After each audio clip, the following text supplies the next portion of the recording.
querido amigo Michel, con quien tenemos una muy estrecha relación de muchos años. Tengo un gran respeto y, por supuesto, una gran admiración y un gran afecto todos juntos. Pero hemos tenido ocasión de trabajar juntos por América Latina desde Washington durante, ¿cuánto? 13 años, un poquito menos, ¿no? 13 años. Y realmente fue una inolvidable experiencia para mí el haberme asociado un poco en aquellos años donde América Latina vivía las turbulencias de la deuda externa, de los cambios en la estructura productiva, las reformas, las crisis bancarias. Es decir, eran todo turbulencia. Los años 80 y 90 fueron muy movidos y fueron esos los años en donde hemos trabajado juntos en América Latina. El Fondo Monetario en esa época no era una figura muy amada por las masas en general. Ajá. Entonces, pero yo creo que mi contribución con nuestra amistad fue haber humanizado un poco aquella figura del fondo. Y creo que Michel se ha hecho cargo de darle al Fondo Monetario un papel realmente muy relevante. Y también es importante porque Michel, y yo tengo mucha simpatía por eso, no trabaja solamente los elementos tangibles del desarrollo y sus estrategias, sino los intangibles. Y en los intangibles están los problemas de los valores, del espíritu, de la ética, y en eso él es realmente una figura notable que se ha caracterizado por este tipo de darle importancia en la acción económica a la ética, y como lo fue la economía cuando nació, ¿verdad? Que antes de enseñar economía se enseñaba ética y ahí venía la economía. Bueno, pero todo eso, esta figura realmente muy proteica del amigo Michel es un orgullo y un gran placer y un honor que este foro pueda concluirse con sus palabras, con su visión, donde el tema africano va a estar, ciertamente le hemos pedido que ese sea uno de los temas, pero seguramente habrá otros tópicos que lo van a estimular. Gracias, Michel, adelante. Me han pedido que les hable un poco del amanecer de África. Bueno, el sol amanece al este, para ustedes amanece en África mainland. No sé si este vocabulario es pertinente en el caso de la relación entre Canarias y África. Pero el sol amanece en África, la humanidad amanece en África. Todos nosotros somos nietos, tenemos en común una abuelita que se llama Lucía, una africana. O sea que posiblemente hay alguna paradoja en hablar de amanecer de África cuando hace tanto tiempo que la humanidad ha amanecido en África. Mejor sería hablar de un nuevo amanecer de África, el cual tiene en común con el primero de interesar tanto a África como al resto del mundo. Nuestro propio futuro y el futuro de nuestros hijos depende de manera formidablemente importante de que este nuevo amanecer, de esta renaissance de África sea un éxito. Bueno, o sea que decir esto es invitarles a deshaceros de estas imágenes tan arraigadas en nuestras mentes de miseria africana, de inmovilismo africano, de mal gobierno, de corrupción africana, y es invitación a mirar de más cerca lo que es África hoy y qué podría ser mañana. Y sobre todo consagrar estos pocos momentos a lo que les toca hacer a los que gobiernan a África y también a nosotros, que tanto interés tenemos en su éxito, para que se realicen las promesas de este amanecer. O sea que les voy a proponer unas cuantas reflexiones muy sencillas, contando muy especialmente con sus indulgencias para perdonarme las patéticas deficiencias y el sinnúmero de disparates en mi uso de la lengua de Cervantes. Bueno, África hoy. Tú lo decías hace un momento, África es tierra de contrastes en varias direcciones. Contrastes particularmente con lo que África era hace un par de decenios, una África estancada en su miseria, que ya ha desaparecido. Los cambios de la política macroeconómica, los progresos en los métodos de gobierno dan ya resultados prometedores. Hoy, después de Asia, África es el continente que se desarrolla más rápido, es el que mejor ha resistido a la crisis, cuenta 7 países en el grupo de los 10 países de más alto crecimiento en el mundo, ve su clase media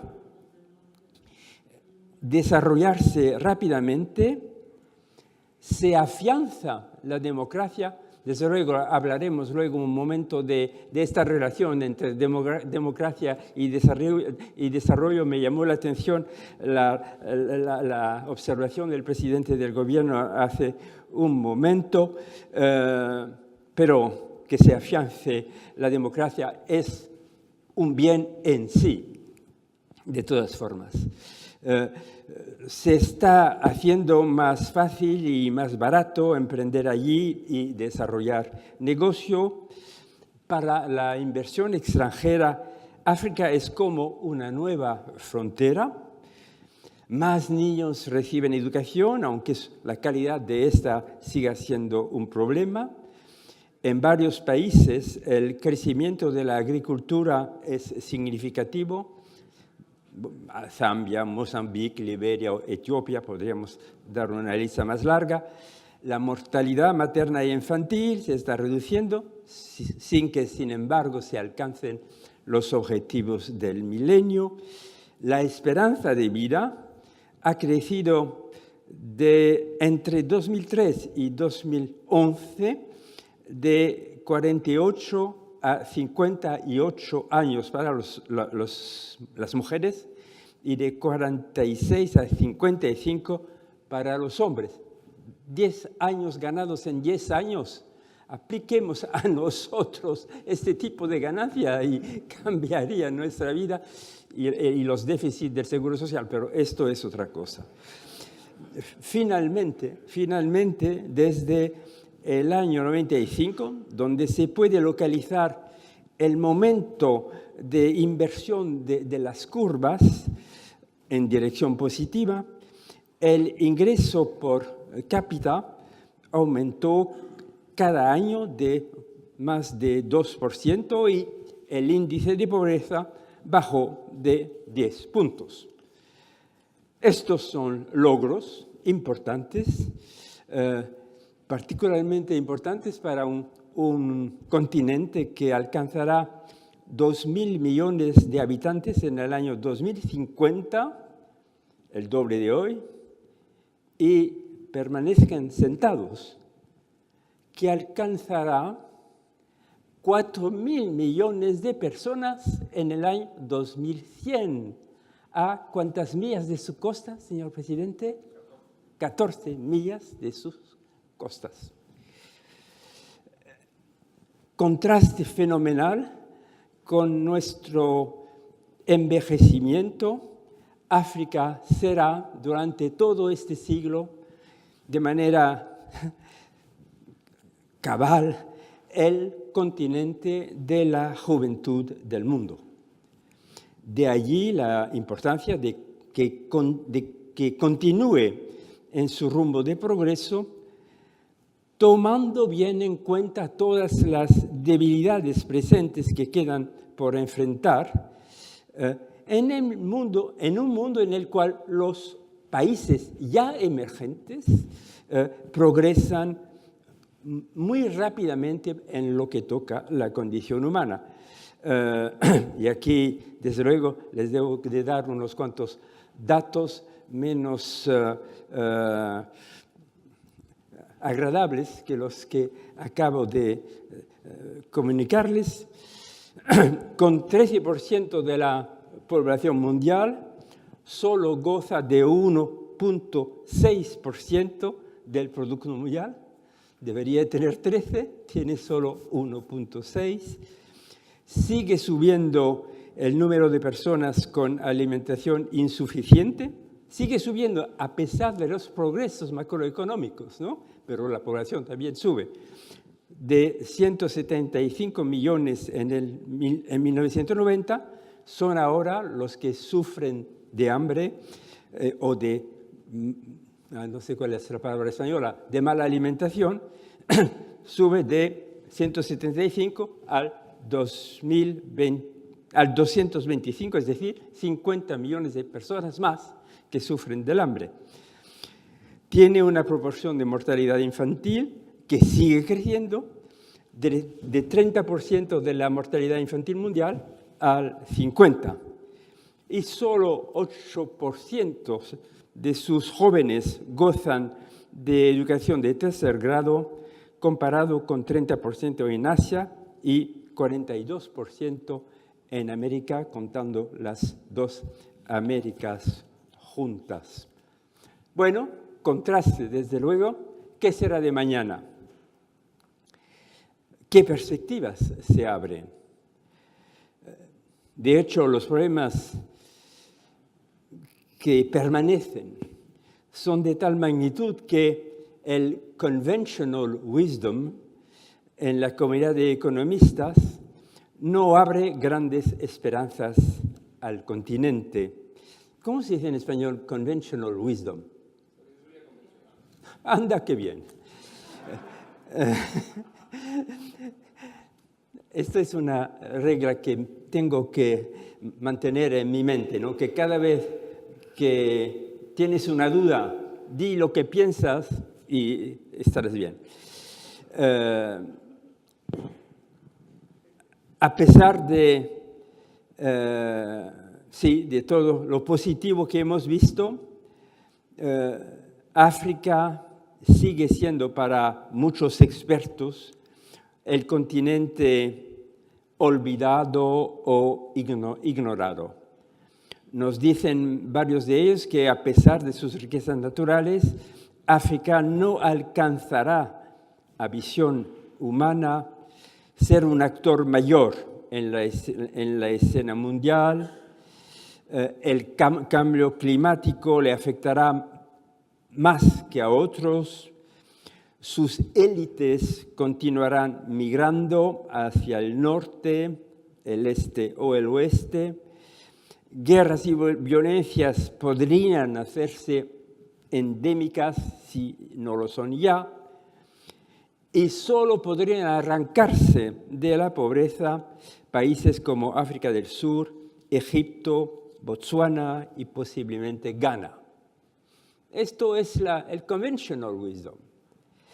Pero cuando se habla de un continente que de 2.000 millones en el 50 va a 4.000 millones, estos son escenarios a los cuales no nos podemos conformar. Y es por eso que les hemos pedido a un think tank del cual nos ocupamos mucho Enrique y yo, el Emerging Market Forum, que de vez en cuando tiene contribuciones importantes de otros de nuestros amigos aquí, les hemos pedido que miren un poco y apliquen los métodos más sofisticados de escenarización del futuro para echar algo de luz de manera a guiar los responsables hacia el futuro.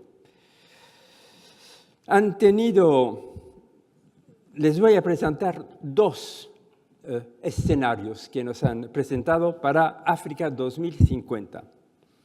El uno es tratar de averiguar lo que pasaría si África continuase con las políticas no tan malas que practican ahora y que están en un contraste positivo con las de los últimos decenios del siglo pasado. Si las cosas continuasen así, un business as usual escenario. Bueno, han hecho funcionar las ordenadoras y sus cabezas y el resultado es fatal. África no solo no mejora su rango en el hit parade de los continentes, sino que sigue atrasándose, puesto que los otros continentes estarán creciendo rápido. El resultado sería, alrededor del 2050, que el ingreso per cápita de África no excedería el 20% del ingreso mundial medio. La clase media africana se quedaría alrededor de un 25% de la población, 15% se quedaría en pobreza absoluta. Con 2.000 millones de habitantes en el 2050, es decir, 20% más o menos de la población mundial, su producto se mantendría más o menos donde está hoy, es decir, 3% del producto mundial. 20% de población, 3% del producto. Y esto con mantenimientos de políticas que no son tan malas. Nos hicieron escenarios con políticas algo peores. Prefiero no dárselos. Y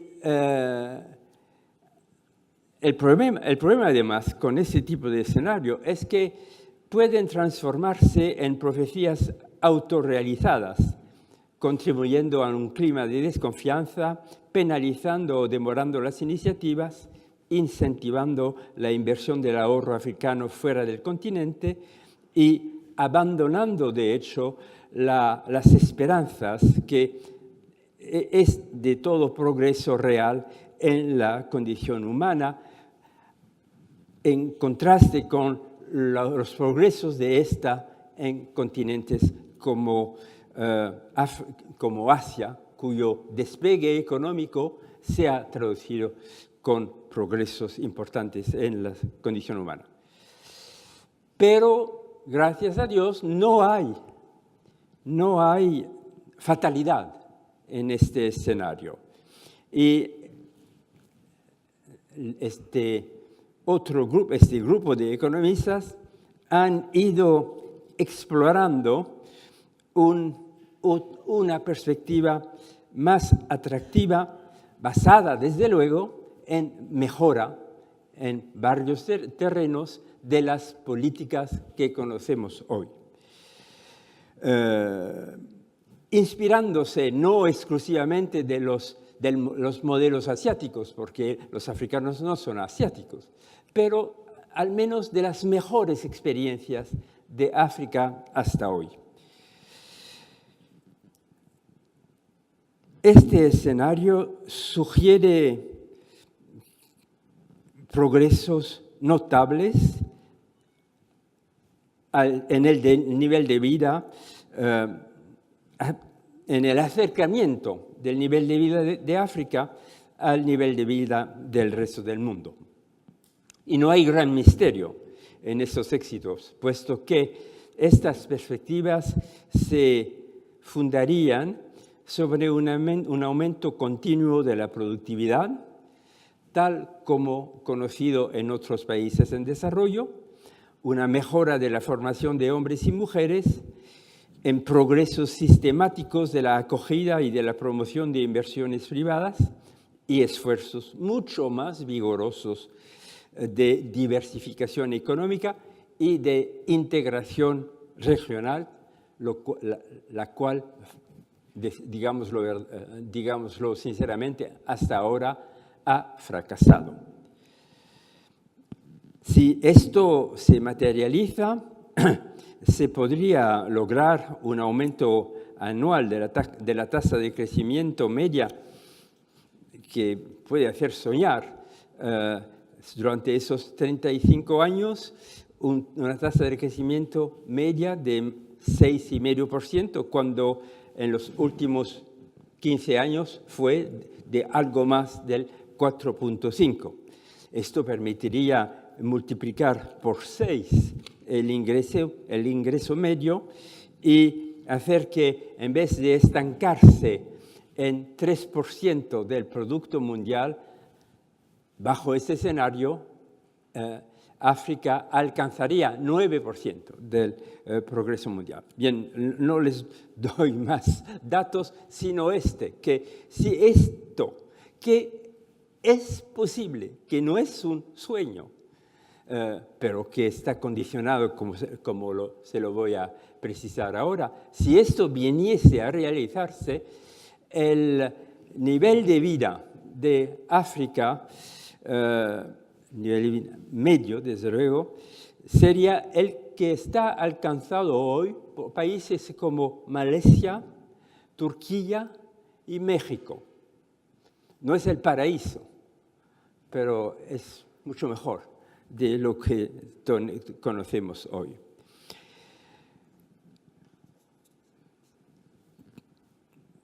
Habrá, para lograrlo, para garantizarlo, que movilizar, desde luego, de manera perseverante el empeño de los gobiernos africanos y de sus pueblos y conseguir que se mantenga una cooperación efectiva del mundo del resto del mundo, consciente de su propio interés. Y les puedo decir que, conociendo bien a muchos líderes africanos de la nueva generación, puedo decir que estos señores conocen muy bien las condiciones necesarias para este salto calitativo en las perspectivas y están ellos, o al menos buen número de ellos, bien decididos a hacer lo imposible para que se realicen estas perspectivas. La lista de las condiciones se parecen, Enrique, esto te va seguramente a satisfacer plenamente, se parecen mucho a un programa de ajuste del Fondo Monetario Internacional. Se parecen mucho, pero son aún más amplias.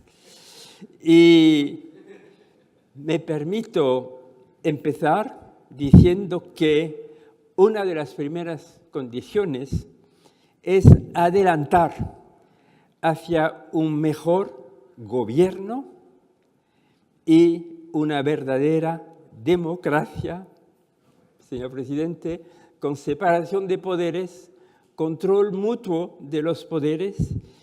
Desde luego, sabemos que aquí democracia y economía no van siempre de la mano. Tenemos bajo los ojos este caso impresionante de China, pero en el caso de África en particular, mejor no poner en tela de juicio esta necesaria conexión entre economía y democracia, porque sí sabemos algo, es que cuando no hay la democracia, no funciona bien la economía y el proceso de crecimiento se pierde, o el crecimiento va a localizarse afuera de África. O sea que sí, buen gobierno y si con todos estos matices, democracia, son básicas en este escenario. También todas las medidas necesarias para beneficiarse de la transición demográfica, que es uno de las barajas de África, gran esfuerzo necesario para prevención de conflictos, puesto sí que también que paz y desarrollo van de la mano, concentrar los esfuerzos en formas de desarrollo inclusive, y aquí tocamos inclusivo.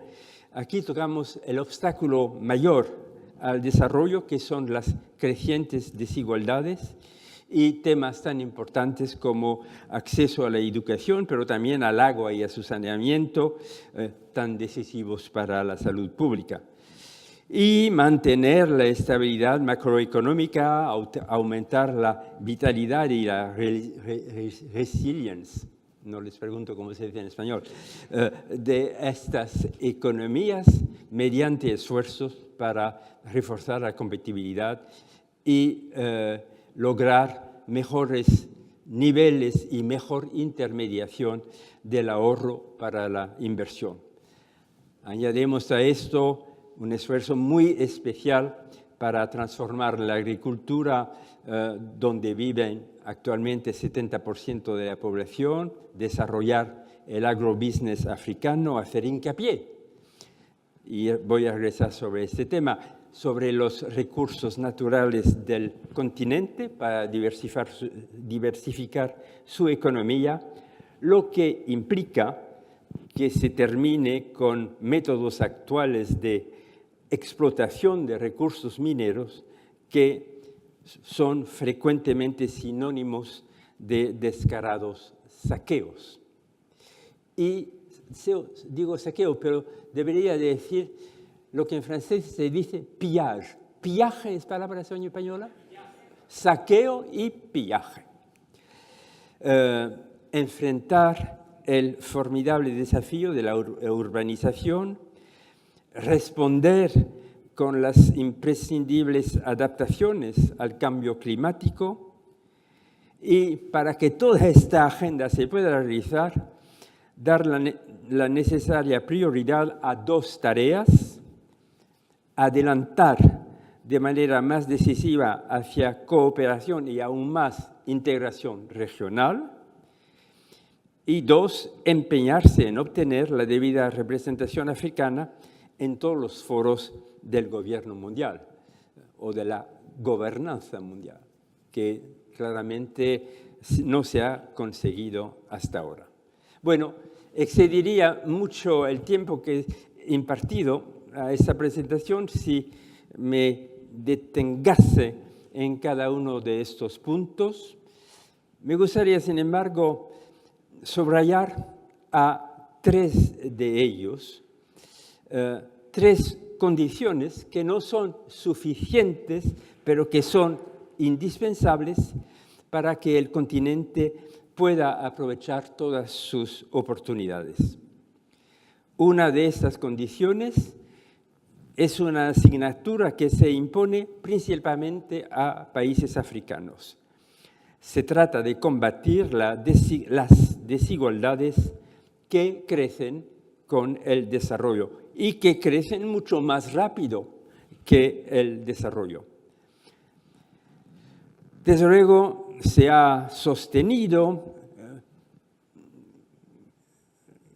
que desigualdades son necesarias de alguna manera como un lubrificante o un incentivo en el proceso de desarrollo. Sostengo lo contrario.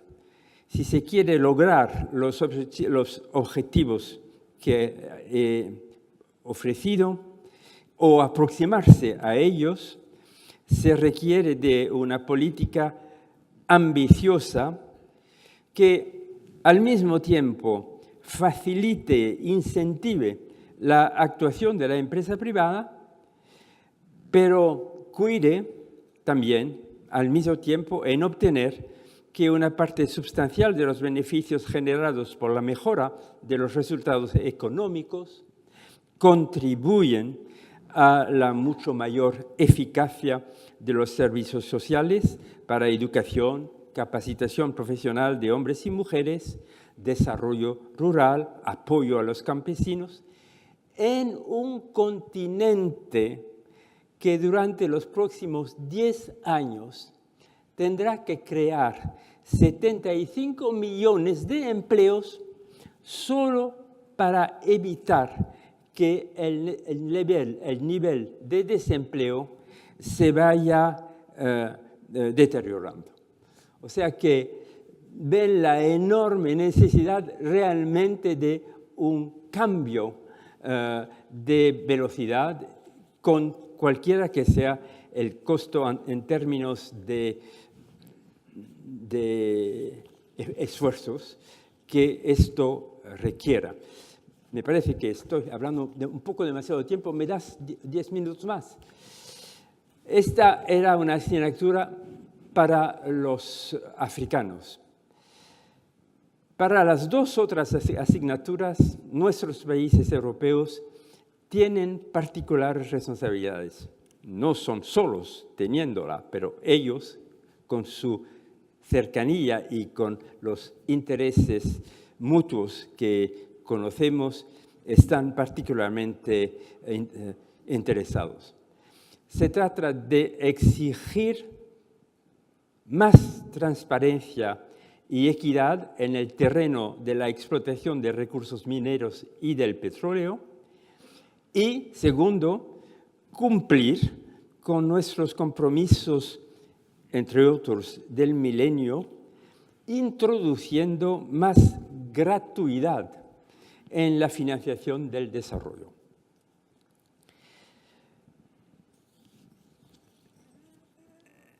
El tema de los recursos naturales no me deja dormir.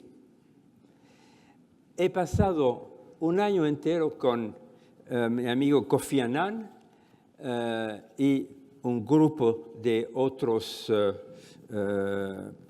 personalidades en el marco del African Progress Panel, que fue creado por un G8 hace unos cuantos años, para averiguar lo que pasa en ese terreno. Se nos decía mucho que, bueno, hay abusos, que esto es posiblemente un obstáculo al crecimiento. Hemos decidido mirarlo de cerca y utilizar a lo máximo estos poderes especiales de investigación que nos fueron dados. Lo que hemos descubierto nunca lo hubiéramos imaginado. Les doy un ejemplo. Es solo un ejemplo, porque el fenómeno es mucho más amplio. Entre el año 2010 y el año 2012, la República Democrática de Congo, el antiguo Zaire, ha perdido, al firmar 5 transacciones que hemos analizado muy de cerca, 1.360 millones de dólares. ¿Les parece una cifra importante, pero no tan fenomenal? Para la República Democrática del Congo, esto equivale a más del doble de los presupuestos anuales de educación y salud en un país donde 7 millones de niños de edad escolar no van a la escuela, 7 en un grupo total de 11, más de la mitad de los niños no van a la escuela, un país que es además uno de los 6 países del mundo con más mortalidad infantil. Y esta pérdida tuvo lugar en ocasión de ventas a estructuras opacas cuya sede estaba establecida en paraísos fiscales. Si se toma la medida más amplia del fenómeno y no se concentra solo en unas cuantas operaciones, ¿qué se ve? Pues se ve que en esos años África ha perdido en promedio 38.000 millones de dólares anuales, lo que es mucho más que la ayuda pública al desarrollo de la cual se beneficiaba en el mismo momento y que alcanzaba 29.5 mil millones de dólares. Esto significa que les robábamos mucho más que lo que les dábamos. Eliminar este escándalo permitiría más que doblar los montos que consagra África a la salud, a la educación y a unas cuantas otras inversiones humanas esenciales. En otros términos, esto consistiría en devolverle a África las llaves de su propio futuro. Y me queda el tema de la gratuidad en nuestra financiación del mundo. En otros términos, el tema del respeto de las palabras que hemos dado solemnemente a los países en desarrollo. Lo diría en pocas palabras. Sería una ilusión pensar que se podría lograr los resultados esbozados en el escenario optimista solamente utilizando recursos en términos de mercado. El mercado hace maravillas, pero ante la enormidad de las inversiones básicas necesarias, y hablo de escuelas, de caminos en zonas alejadas de grandes centros urbanos, de desarrollo rural, de agua y de su saneamiento en esas zonas, y he trabajado mucho tiempo con el secretario general de la ONU sobre ese tema del agua en países en desarrollo. Recuerdo la contribución de nuestro amigo Ocampo en este campo. Y para todos estos propósitos, y añado el de la adaptación al cambio climático, el mercado no alcanza. Y piensen, para tomar solo un ejemplo, en la importancia decisiva de la educación de las chicas africanas. La mujer es la clave del futuro, señor presidente. Es verdad. El desarrollo humano, el control de la demografía, o FIA, ¿cómo se dice? ¿FIA o FIA? No sé. De la demografía africana, la animación económica de las zonas más desfavorecidas está aquí en juego. Y este esfuerzo educativo no se hará sin una contribución en términos de gratuidad, don, como se lo analiza en el DAC, del cual hablabais cuando llegué esta mañana. Este elemento de gratuidad es necesaria para que todo este conjunto de operaciones cuaje y sea posible y totalmente coherente. De allí la importancia que, a pesar de la crisis, respetemos la palabra dada tantas y tantas veces y tan mal respetados en tantos países, no digo todos, incluso el mío. Bueno, hay que concluir. Cada vez que se me brinda la ocasión de hablar de África, surge a mi mente un maravilloso verso de Léopold Sédar Senghor, ese gran poeta que fue también el gran primer presidente de Senegal independiente. Decía él: «Le paradis est un matin d'Afrique». Todos los que han tenido ocasión de gozar de esas horas deliciosas que siguen los amaneceres africanos entenderán esas palabras. Por cierto, el amanecer del cual estamos hablando es menos poético.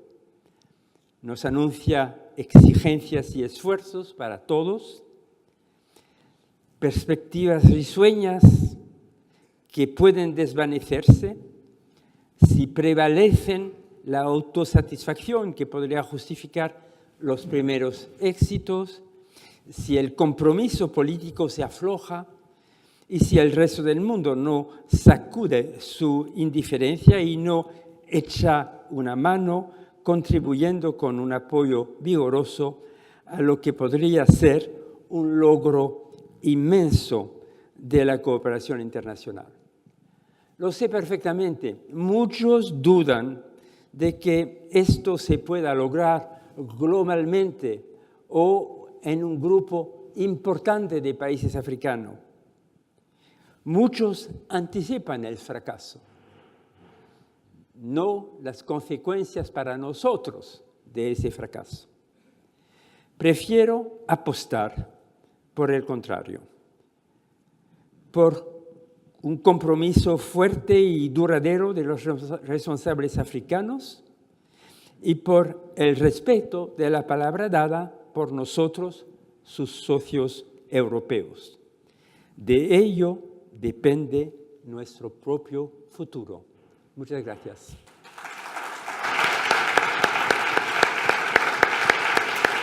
Bueno, muchas gracias, Michel, por esta excelente presentación que complementa muy bien la que vimos anteriormente y deja varias cosas muy impactantes, ¿verdad? Esta idea de que África nos impresiona el crecimiento, nos impresiona las políticas que se vienen adaptando, pero esta proyección que eso está coincidiendo con que se deteriora el problema en los distintos indicadores sociales y que al mismo tiempo, hasta el año 50, nos dejaría en África con la misma proporción, con 2.000 millones de personas, pero con la misma participación de África en el Producto Mundial, es una cosa preocupante. Vale, que eso por una parte. Y la segunda cosa que me pareció muy impactante también, esto que él llama el pillaje de los recursos naturales. Yo estoy de acuerdo con eso. Porque lo hemos vivido nosotros en América Latina. Si no es que estemos inventando el agua tibia, lo vimos ya nosotros en América Latina y por tanto este es un tema que debiera llevar a la reflexión y Europa, que tiene con sus antecedentes coloniales, debería ser muy sensible a eso, casi como un pago de una deuda respecto al pasado que los ligó con este continente. No hables del pago de la deuda. Lo de la deuda le crea siempre una especie de desequilibrio emocional. Te contamino. Cuando me ves una deuda. Trabajamos con la deuda externa, es verdad. Ahora, yo te diría, yo no conozco, como te dije, África, para mí es una cosa muy marginal en mis preocupaciones, bastante tengo con América, ¿no? Pero yo te haría tres reflexiones. A veces me pregunto, tu pregunta central son las nuevas políticas que podrían de alguna manera reencaminar esa tendencia a que las cosas no van a mejorar en el mejor de los casos de las políticas actuales, sino que nos van a dejar más o menos al mismo nivel. Eso es preocupante. Yo entonces me estaba pensando en otro lado, comparando con América Latina. Claro, somos muy distintos. Empezamos 100 años después que ellos a construir, 100 años antes que ellos a construir nuestra república, claro. Entonces empezamos, exacto, más o menos 100 años. Entonces empiezan a construirse después de la descolonización que pone en marcha las Naciones Unidas en el año 45. Y ahí empieza el proceso con muchos líderes y mucho vigor. La verdad que fue un momento muy brillante de la creación de los estados africanos. Primera cosa.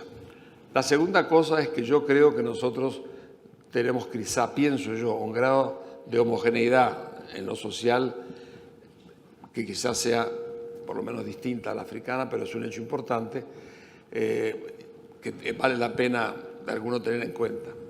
Entonces yo diría, a mí habría tres reflexiones que cuando, en la selección de esas políticas y comparando con lo que fue la experiencia latinoamericana, a mí me vienen a la mente como temas o motores sobre los cuales habría que prestar atención en el caso africano. Uno ciertamente es la calidad del recurso humano. cosa que pone en marcha esto que tú hablaste de educación. Yo creo que uno debería pensar qué educación para un continente donde, como tú decías, 7 niños en 10 pues no van a la escuela, ¿no? Ahí hay un tema, nosotros tenemos todos los niños en la escuela. Así, lo primero es la calidad, la extensión y la calidad de la educación, me parece un tema central. Será porque hoy nosotros mismos tenemos ese problema en América Latina, ya no el acceso, sino que no se vayan, que no repitan y que lleguen a las enseñanzas terciarias, que es un poco la problemática actual de nuestra educación. Pero un tema importante es hacer de esto un compromiso fundamental. Hoy nosotros en América Latina te diría que el gran tema, que yo vengo insistiendo mucho en esto, es tener que hacer una revolución educativa, porque hoy tenemos instrumentos que no teníamos antes. Toda la digitalización abre puertas a nuevos instrumentos que yo creo que pueden acelerar mucho los tiempos en que formamos los recursos humanos y los métodos y los mecanismos. Para dar una idea, Chile, que es uno de los países líderes en materia de paradigma de desarrollo en América Latina, yo creo que tenía, hace 20 años se tenía algo así como 120.000 personas en la universidad, creo que era esa la cifra, hoy tiene 1.200.000. Y de ese 1.200.075 personas de hogares que nunca han tenido un universitario en su familia. Importante, muy importante. Por ahí vienen las cosas. Eso te explica muchas cositas de Chile, ¿no? Y eso podría llevarlo, yo las cifras quizás no las tengo, pero es por ahí la cosa, la calidad de la educación. El otro tema que yo creo que es muy importante es la calidad del gobierno. Y eso te mete en el famoso túnel de qué gobierno, con qué instituciones, con qué sistema, cuál es la real viabilidad de la democracia hoy en ese continente. Y hay que de alguna manera trabajar eso, porque precisamos una calidad de gobierno importante. En nuestros países hemos vivido todas las experiencias. Hemos tenido gobiernos autoritarios de derecha, gobiernos autoritarios de izquierda, populismos, clientelismo, todo. América Latina ha sido un laboratorio espectacular de experiencias de buenos gobiernos y de malos gobiernos. Sistemas socialistas, sistemas capitalistas, está todo dado ahí. Entonces, la experiencia del gobierno yo creo que es una cosa que habrá que analizar en el caso africano, cómo se puede hacer para mejorar. También a ello te diría, no sé si esto existe en África, pero nosotros fuimos creando unas élites administradoras bastante buenas. Nosotros hoy por hoy tenemos una conducción macroeconómica, yo la comparo con 50 años atrás, no tiene nada que ver. Nada que ver, se fue creando una... Entonces, para mí la calidad del gobierno y la calidad de las élites que forman parte de la gestión del gobierno es un tema muy importante. Yo creo que, de una opinión personal, no creo que eso me parece mi experiencia. Y por último, la propia calidad de la cohesión social. Nosotros vivimos un problema de falta de cohesión social, que en América Latina tenemos 10% de indígenas, 30% de origen negro, 60% de origen europeo blanco, ¿no es así? O europeo y otras partes. Esa es un poco la estructura. América Latina está manejando bastante bien esto, pero tiene grandes problemas.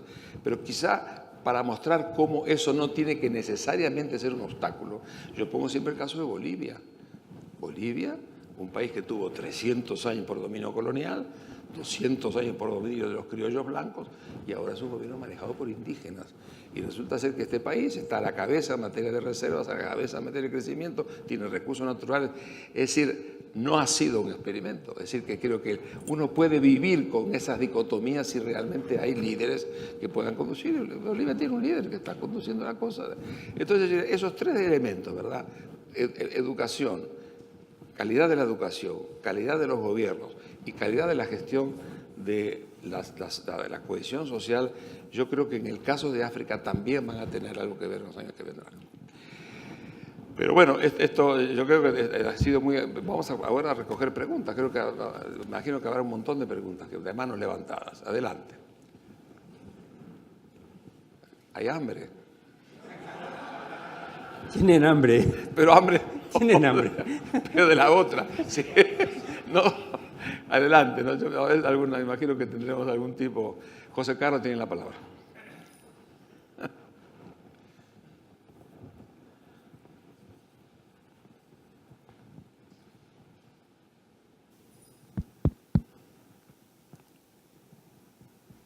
Bueno, primero muchas gracias, Michel, por venir.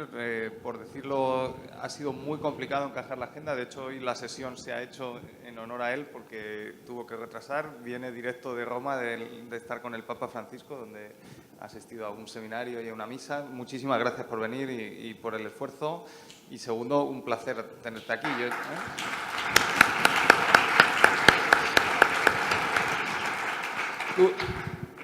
Toda tu visión global desde el Fondo Monetario y también de la diplomacia europea y francesa, ¿no? Francia es un país determinante en África por vuestra presencia y por vuestra historia y por vuestra vinculación. Y en clave europea, ¿no?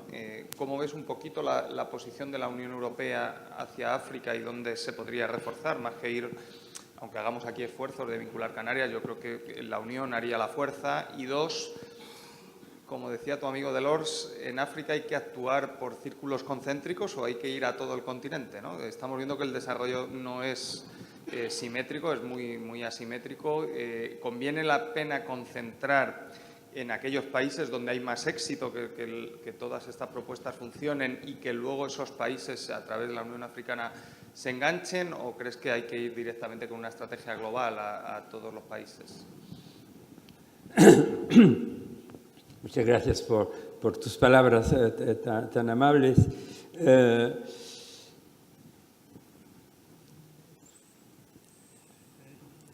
Por años y años hemos estado meditando este tema,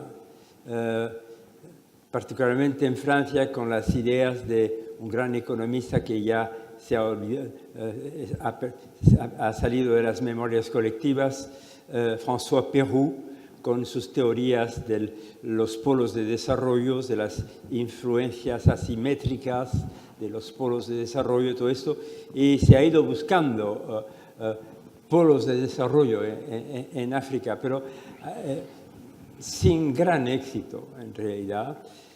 Y aquí se nota cuán importante es finalmente la conducción política de los países. Vemos a veces con gran sorpresa países con recursos limitados, no más preparados que otros al desarrollo, pero manejados con honestidad y razonablemente, perseverando en su línea, tener resultados impresionantes y perspectivas nuevas, mientras otros con recursos inmensos, pienso en la República Democrática del Congo, de la cual acabo de hablar, que están completamente paralizados y víctimas de todos los pillajes, puesto que no hay Estado para negociar, para manejar, para organizar el crecimiento. O sea que mirando a lo que Europa tendría que hacer allí, me parece que primero Europa tendría que escuchar mejor a los africanos y abandonar un poco los pactos iniciales. Ustedes recordarán, por ejemplo, que al origen del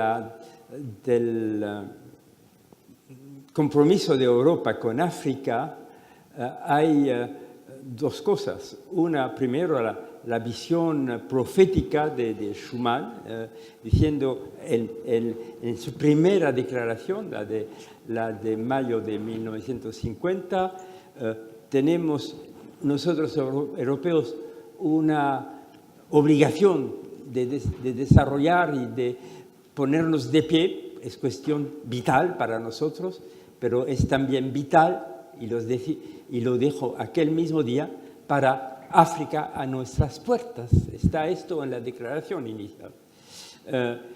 Después, todo el mundo lo sabe, cuando se negoció el tratado de mercado común, hubo una negociación entre franceses y alemanes. Los franceses diciendo aceptamos esta visión muy liberal en aquellos tiempos no se decía neoliberal de Europa, pero ustedes aceptan que todo el tiempo que dure este proyecto europeo, ustedes nos apoyarán en tratar de convencer a Europa de apoyar el desarrollo de África. Nosotros, franceses, con nuestro pasado colonial, tenemos responsabilidades, pero no podemos con ellas, las hemos de compartir. Cuando vinieron los ingleses, finalmente compartieron esta visión, pero ellos con una visión mucho más pragmática de lo que funciona o de lo que no funciona en el desarrollo, y lo que explica perfectamente bien la diferencia que hay entre los anglófonos y los francófonos en términos de desarrollo. Me parece que ahora todo esto ya es parte del pasado, pero que podemos tener unos acuerdos de socios, puesto que nuestros intereses comunes se nos hacen aún más obvios que lo que eran antes.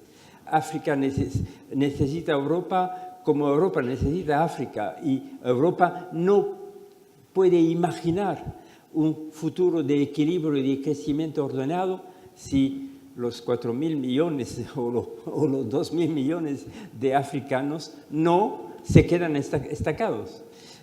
Si se añade a lo que van a ser los migrantes climáticos, de los cuales nos vamos a escapar, los migrantes del hambre o de los desórdenes políticos, sociales, como podrían surgir de una economía que no funciona.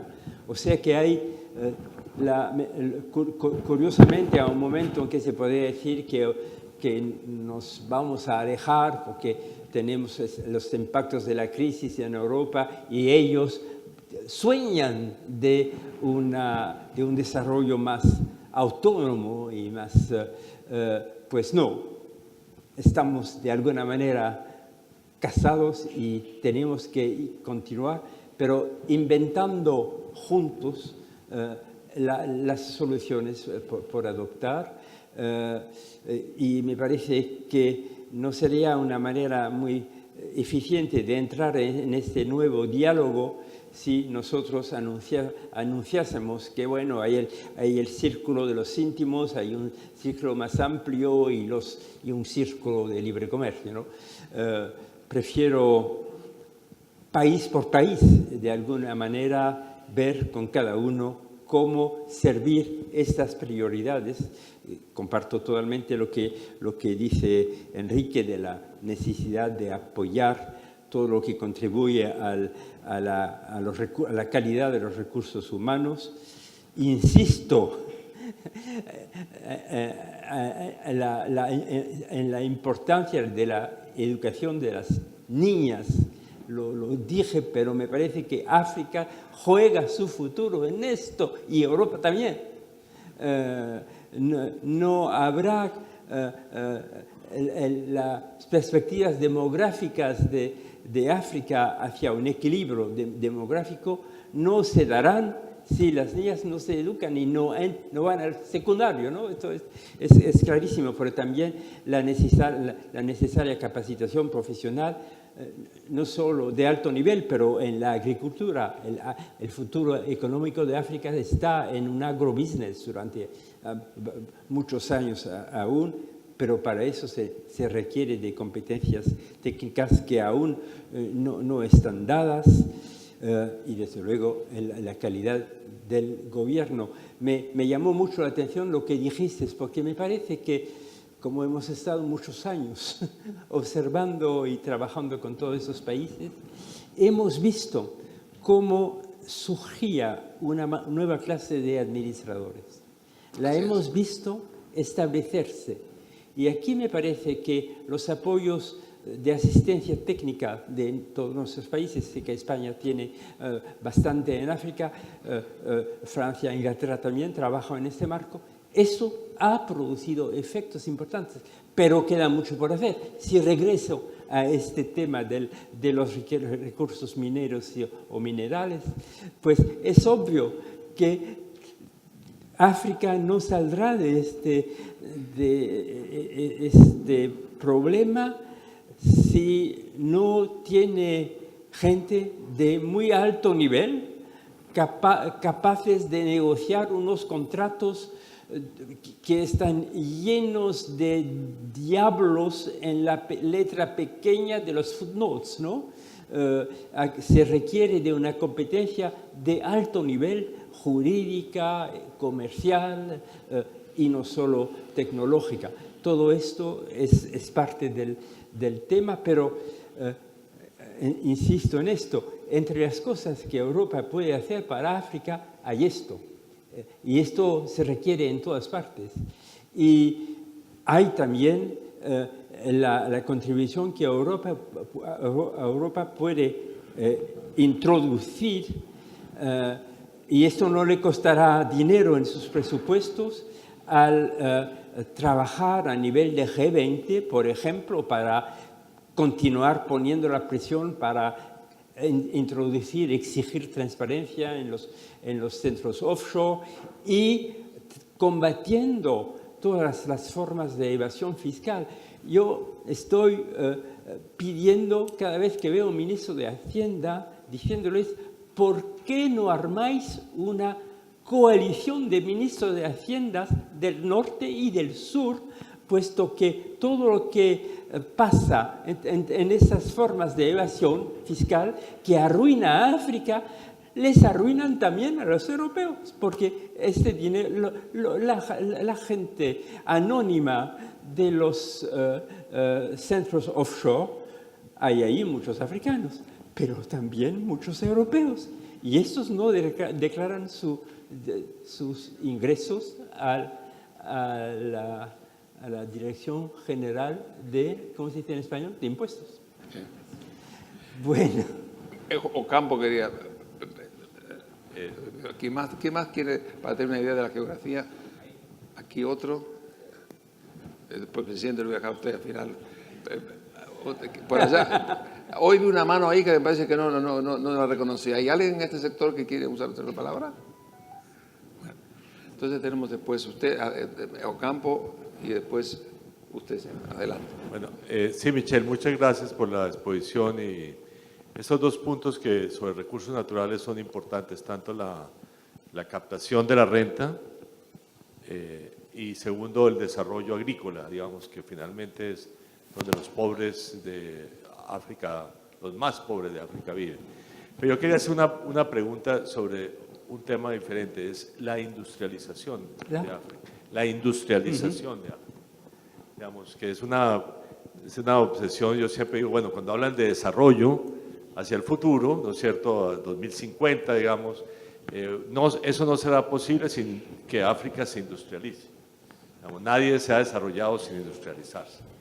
Entonces la pregunta, yo tengo varias preguntas. Digamos, uno es decir, bueno, un modelo puede ser que todo, digamos, un modelo de poco Vietnam, Bangladesh, ¿no es cierto?, todo lo que China ya no va a poder exportar por aumento de costos laborales, lo capte África, ¿no es cierto? Eso dicho sea de paso, bueno, el informe de la UNUDI del año pasado sobre desarrollo industrial, como lo que acabamos de escuchar del Centro de Desarrollo de la OCDE, un problema ahí fundamental son los costos logísticos, los costos no laborales. Por ejemplo, el informe de la UNUDI que del año pasado hay una comparación de costos no laborales entre África y China, creo que era Etiopía y China, que mostraba que Etiopía era más costoso y que por eso Etiopía no podía exportar en gran escala. Ese es un tema ya como plataforma exportadora. Pero yo tengo dos observaciones más. La segunda es, digamos, lección de un gran maestro del desarrollo, el profesor Chenery, primer economista jefe del Banco Mundial, además gran analista de la industrialización, ¿no? Que afirmó en sus escritos que nadie se había industrializado en el mundo sin una etapa de protección. Nadie. Así es, sí señor. Nadie. Entonces, yo tengo una pregunta. ¿Va el mundo a esperar que África se industrialice sin que pase por una etapa de protección o cómo, digamos, cómo va a industrializarse África. Digamos, va a ser como he hecho algunas preguntas, en varios foros sobre África, o es que África va a ser la excepción en la historia de la humanidad y se va a poder industrializar sin protegerse. Que tiene que ver con un tercer punto, digamos que no funciona bien en América Latina porque nuestro comercio intrarregional es malo, pero nuestro comercio interregional es uno de los, ha hecho una contribución histórica a nuestra industrialización, porque finalmente más del 80% del comercio intrarregional latinoamericano es manufacturas, ¿no? Entonces yo pregunto, digamos, el tema de las instituciones africanas, ¿no es cierto?, las instituciones de integración africana, digamos, cuánto realmente pueden, digamos, promover. O sea, el comercio intrarregional africano es lamentable, digamos, es peor, mucho peor que el latinoamericano, que ya de por sí es malo. pero digamos, si uno excluye recursos naturales, en realidad el comercio intrarregional latinoamericano no es tan pequeño, ¿no? Si uno excluye petróleo y minería, digamos, el comercio intrarregional no es tan pequeño en términos relativos. Pero yo creo que ese es otro tema, o sea, ¿cuánto va a apostarle África a una integración mucho más profunda? Porque da la impresión de que nuevamente los procesos de integración africanos son todos en grados variables más o menos un fracaso. Antes de, ¿por qué no tomamos todas las preguntas y así ahorramos un poquito de tiempo? ¿Usted quería hacer una pregunta? Sí, yo quería preguntarle, con relación a las relaciones con Europa, y le quería preguntar si el think tank este que nombró, el Emerging Market Forum, ¿qué dice con relación a la política de migración, tanto a las políticas europeas? ¿Qué debe hacer África con relación a la migración? ¿Dejar que venga gente a Europa o no permitir que ese recurso natural tan importante, ¿no?, productivo tan importante como es la mano de obra, sobre todo si está formada, no permitir que se vaya a Europa? Y a la vez Europa debe permitir que vengan africanos y de alguna manera aliviar su problema de aging, o debe de mantenerse con políticas migratorias muy, muy restrictivas. Presidente, ¿usted quiere formar alguna pregunta? No. ¿Alguna otra pregunta? Entonces, Michel Setangou. Podríamos discutir horas sobre todos estos temas y en particular los que tú has mencionado. Me has recordado tantas y tantas discusiones en el marco de la UNCTAD en particular sobre esto de la protección de las industrias, ¿cómo se dice en el lenguaje español? En su infancia, ¿no? Igual, infantiles. ¿Cómo se dice? Sí, las industrias infantiles, claro. Bueno, me parece que hay una gran verdad en esto, es que si se quiere que una empresa, bueno, empiece a tomar raíces, a organizarse, a penetrar mercados durante cierto periodo de su vida, necesita protección, y en los primeros acuerdos del GATT esto tenía era un concepto unánimemente reconocido. Lo que hay que reconocer también es que por mantener protecciones demasiado largas, durante demasiado largo tiempo, se han mantenido muchas industrias en su infancia y sin que alcancen el momento en que puedan combatir a armas iguales en los mercados. Y esto ha sido una de las cosas más penosas o difíciles de hacer durante durante los años 90, en particular, cuando nos hemos todos dado cuenta de que había industria en África, pero que había muy poca industria que, a pesar de estar allí desde decenios, había alcanzado un nivel de rentabilidad, de eficiencia en los mercados que les permitieran sobrevivir.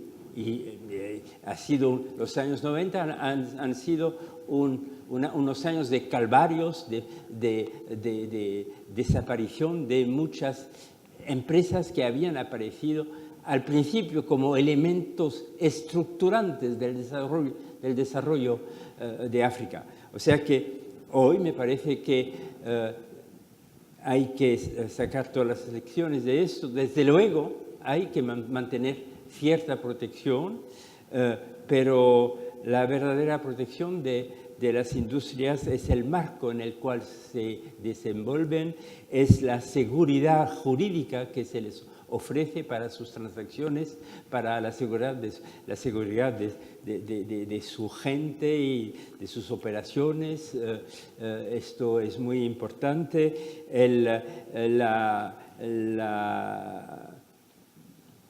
La libertad que tienen de organizarse y de la necesaria distancia con los gobiernos, aunque el diálogo con ellos sea necesario.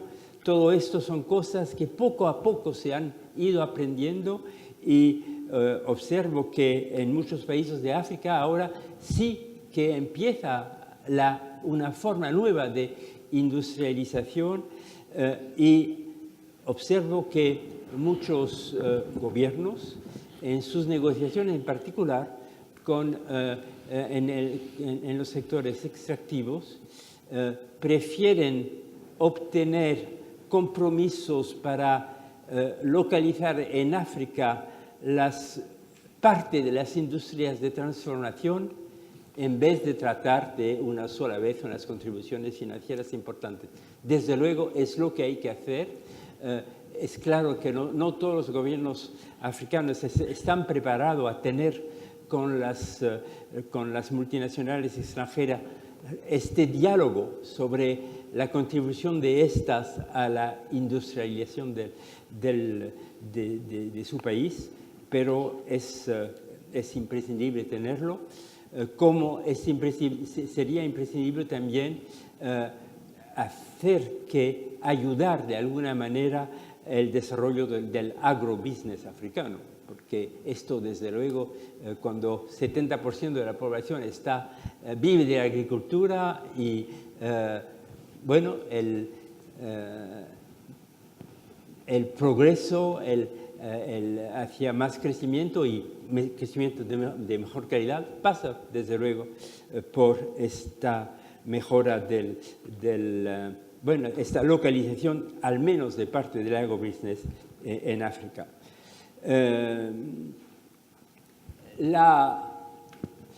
Si la primera industrialización ha sido una catástrofe, también lo ha sido las primeras operaciones de integración regional.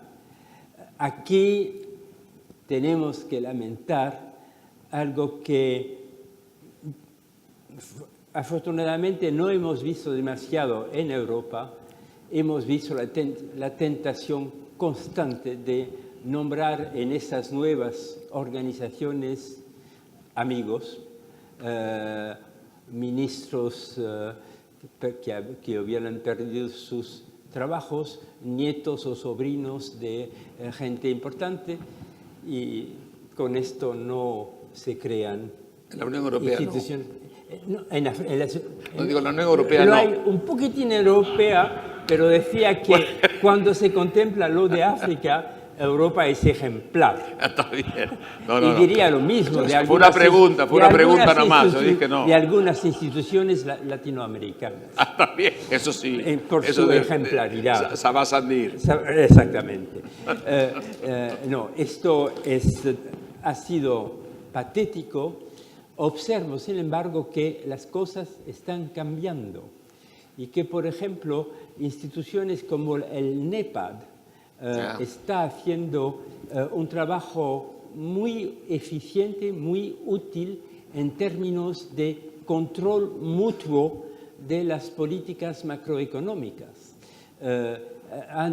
están haciendo entre ellos lo que el Comité Monetario de la Unión Europea hace para nuestros países, con mucha seriedad,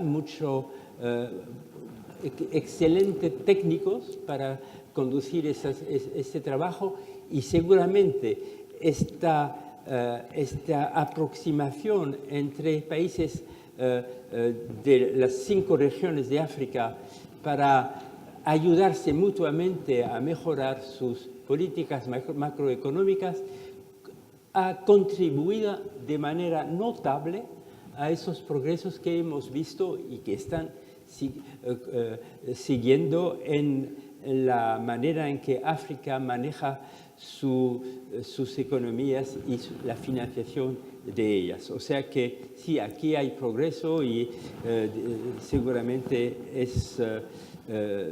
los tenemos que animar y felicitar por esto, acompañarlos con asistencia técnica, pero esto al menos funciona. Queda enormemente por hacer, pero siempre hay que resistir a esta tentación de, bueno, crear instituciones para ofrecer jobs a gente que lo habrán perdido en sus países. No sé si inmigración. Menudo tema para ustedes en España, con todos los problemas que encuentran en Melilla, Ceuta y todo esto, para Italia con Lampedusa, y para nosotros Canarias y todos esos países con la inmigración clandestina. Y desde luego las consecuencias políticas muy serias, no sé si las tenéis ya en España, pero muy serias en Francia, porque esto alimenta los temas más demagógicos, populistas de la extrema derecha. Madame Le Pen vive de esto, ¿no? Al mismo tiempo, tenemos que tomar en cuenta una realidad que muchos no quieren ver, es que nuestro propio desarrollo implica el recurso a una inmigración importante durante los decenios que vienen y que empiezan ahora. Hay trabajo para inmigrantes que nunca, o al menos en las circunstancias actuales, será tomado por nacionales de nuestros países. Esto existe ya en gran proporción en Alemania, empieza a existir en Francia, o sea que tenemos un problema muy difícil de discriminación, de apertura, de política de apertura. No puede ser una política de cerrar, tiene que ser una política de apertura, pero no puede ser solamente una política en vista de nuestros propios intereses. Hay temas que el gobierno de mi país no quiere mirar de cerca porque es un tema muy difícil, que es la reunión familiar, por ejemplo. Cuando hay trabajadores inmigrados que habían entrado de manera más o menos regular, pero que tienen desde varios años un trabajo reconocido en el país, pues me parece que hay aquí una obligación humana de dejar entrar a su familia, o al menos a la familia más inmediata de padres e hijos. Y esto es parte de un debate extremadamente difícil, particularmente en el momento en que el paro tiene dimensiones tales en nuestros países. Pero no podemos ignorarlo. El problema está con nosotros. Tenemos unas cuantas asignaturas aquí difíciles, por ejemplo, la necesaria renegociación de los acuerdos de Dublín que deja la responsabilidad de los inmigrantes a los países donde estos entran, y que deja a Italia, por ejemplo, ahora con unos problemas enormes para los cuales la dejamos solos, dejándonos proteger por los acuerdos de Dublín. Esto ha de cambiar. Espero que cambie, pero es un tema muy complicado.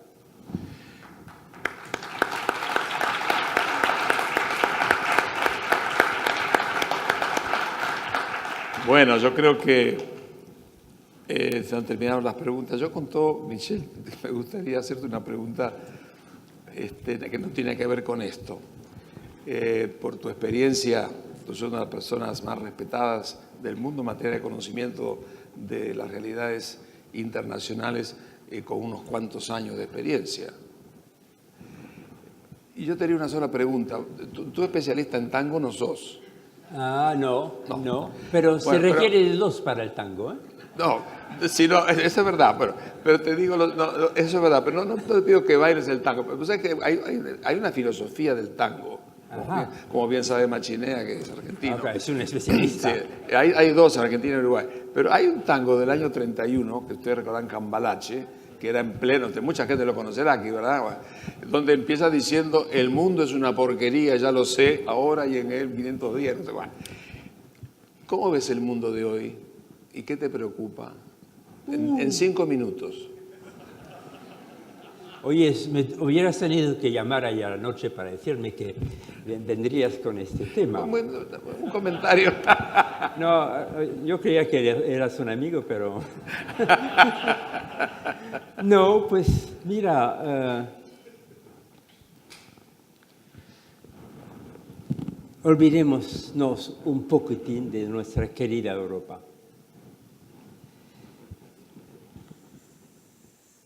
Si no es por ella, el mundo no va tan mal. El mundo crece a un average de 4% por ahí. Vemos África con perspectivas. Vemos Asia, vemos a China, que un día u otro tendrá que reconocer, no sabemos cuándo, que cuando una clase media tiene la dimensión que está alcanzando, pues no se puede escapar de mirar a una democracia a la Westminster. Les digo esto porque tuve una conversación sobre esto con el secretario general del Partido Comunista de China, Zhao Ziyang, 10 días antes de Tiananmen. 2 meses después lo echaron, pero yo le dije esto, lo que acabo de decir. Y era él un hombre muy abierto, muy sabio y muy interesado por precisamente los modos democráticos del oeste. Y él me dijo, mire, usted no es el primero, esto es un paréntesis en la respuesta que te voy a hacer. Él me contestó, mire usted, no es usted el primero que me habla de esto, y de la clase media que quiere democracia de tipo occidental. Pero yo le tengo que decir, y lo tenemos muy pensado, le tengo que decir que el problema de este país desde hace 3.000 años son las fuerzas centrífugas. China combate siempre para no deshacerse. Hemos puesto el muro, todo esto es para no deshacernos.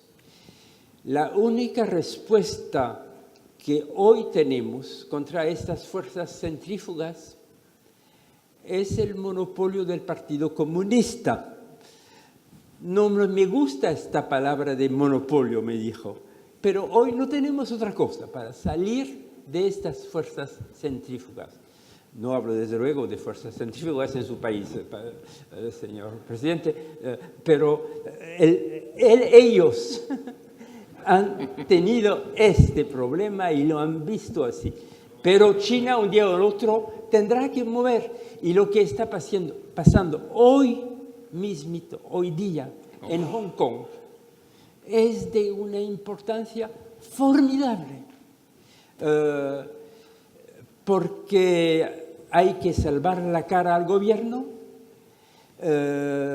hay que evitar que, bueno, no puede repetir Tiananmen, y la manera en que la salida de esta crisis va a operarse va a dar la dirección de un futuro para varios años. Les hablo de esto con cierta pasión porque he pasado 2 días con una de las líderes del movimiento estudiante chino en Hong Kong, en Roma, y ella nos contó con todo detalle lo de la revolución de los paraguas, ¿no? Pero ahí está, este gran continente confrontado con esta necesaria transformación política.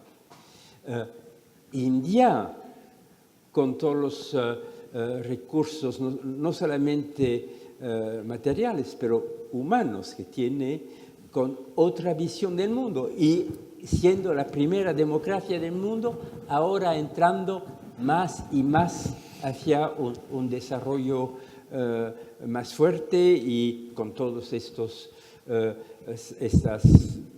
problemas de mejora de la condición humana.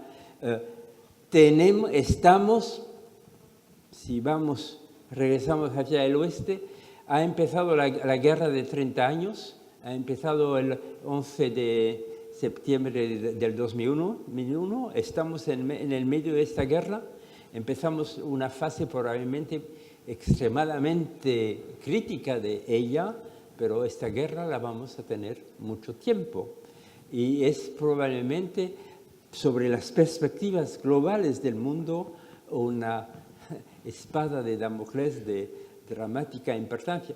¿Cómo saldremos de esto? ¿Cómo un día u otro la familia musulmana conseguirá su propio paso hacia formas democráticas de convivencia con el resto del mundo? Esto es una de estas incógnitas mayores. Tenemos la otra amenaza climática, de la cual hablamos, para la cual hasta ahora no hemos hecho mucho, y no he querido hablar de esto hablando de África, pero la amenaza climática sobre África es espeluznante. Recuerdo al profesor Pachauri, que lideró el Grupo Mundial sobre Clima, sí, la primera versión de este al principio del diseño, diciéndome, figúrate, si no se toman medidas dramáticas de adaptación al cambio climático, vamos a tener en los años 2020 y siguientes algo entre 75 millones y 200 millones de migrantes climáticos añadiéndose a los migrantes actuales. Y lo dije, oye, tú, ¿por qué dices 75 y 200? ¿No puedes darnos un cifro intermedio, no? Él me dijo, no, yo soy un científico, puedo demostrarte seriamente el término bajo y el término alto. Entre los dos no te diré nunca dónde está el promedio. Pero si fuesen solo 50 o 75 añadiéndose a los que ya tenemos como migrantes, ya el problema será tremendo. Y el problema está ahí y no hemos perdido enormemente tiempo, por ejemplo, en infraestructuras hidráulicas en África. Todo eso son prioridades máximas. Bueno, y Europa ahora envejeciendo, con dudas sobre sí mismas, no sé,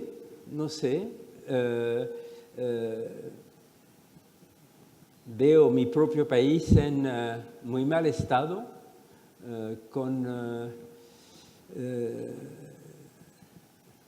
una forma de crisis existencial en su cultura y en su manejo político. No tengo respuestas sobre esto.